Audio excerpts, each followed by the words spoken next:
ఎన్నికలు సమీపిస్తున్న కొద్దీ పార్టీలకి రకరకాల భయాలుంటాయి. ప్రధానంగా క్షేత్రస్థాయిలో తాము పొత్తు పెట్టుకున్న పార్టీల యొక్క ఓట్లు తమకు ట్రాన్స్ఫర్ అవుతాయా లేదా, తాము ఆశించిన కార్యక్రమాలు తను వేసిన వ్యక్తిగళ్లకు అనుగుణంగా తమకు ఓట్లు పడతాయా లేదా అని ఈ రకమైన భయాలు ఎంతో కొంత వెంటాడుతూనే ఉంటాయి. కేవలం మనం గెలుస్తాం, మనమే ప్రభుత్వం పెడతాం అని చెప్పేసి గంభీరమైన మాటలు కేవలం శ్రేణులను ఉత్సాహపరచడానికే కానీ క్షేత్రస్థాయిలో వాళ్ళు చేయాల్సిన ప్రయత్నాలు తీవ్రంగా చేస్తూనే ఉంటారు. ఉదాహరణకు తెలుగుదేశం పార్టీ జనసేనతో పొత్తు పెట్టుకుంది. అదేవిధంగా బీజేపీ కూడా తన వెంట కలిసి వస్తే తనకి అనుకూలంగా ఉంటుందని భావిస్తుంది. ఒకవేళ బీజేపీ కలిసి రాకపోతే ఏం చేయాలి? బీజేపీ కలిసి రాకపోతే బీజేపీ జగన్ ఒకటే అని చెప్పి క్రిస్టియన్ మైనారిటీ ఓట్లను ఆకర్షించాలనేది తెలుగుదేశం పార్టీ వ్యూహం.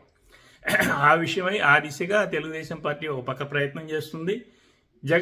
జగన్ పార్టీకి కూడా, వైసీపీ పార్టీకి కూడా అలాంటి భయాలు కొన్ని ఉన్నాయి. ప్రధానంగా బీజేపీ పార్టీ తెలుగుదేశం పార్టీతో కలిసి ముందుకెళ్తే తనకే ఇబ్బంది లేదు.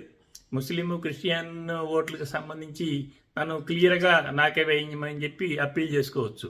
ఒకవేళ బీజేపీ తెలుగుదేశం పార్టీ జనసేన కూటమిలో కలవకపోతే అప్పుడు బీజేపీను వైసీపీ ఒకటని చెప్పి తెలుగుదేశం ప్రచారం చేసి జగన్కు పడాల్సిన క్రిస్టియన్ మైనారిటీ ఓట్లని, ముస్లిం ఓట్లని ఎంతో కొంత శాతం గండికొట్టే ప్రమాదం ఉంది.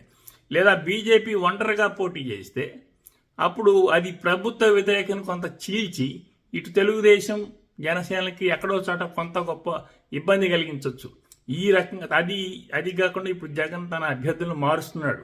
ఈ మారుస్తున్న అభ్యర్థులు సక్రమంగా ల్యాండ్ అవ్వడం, వాళ్ళకి ఈ పాటికే టికెట్లు ఇవ్వని వ్యక్తులు, ఎవరైతే పార్టీలో టికెట్లు రాని వాళ్ళు ఈరోజు జగన్ మాటలకు విని వెళ్ళిపోయారు, కానీ రేపు క్షేత్రస్థాయిలో నిలబడ్డ అభ్యర్థులకు సంపూర్ణంగా సహకరిస్తారా లేదా ఓట్లకు గండి కొట్టే ప్రయత్నం చేస్తారా? ఇలాంటి రకరకాల భయాలు వైసీపీకి కూడా ఉన్నాయి.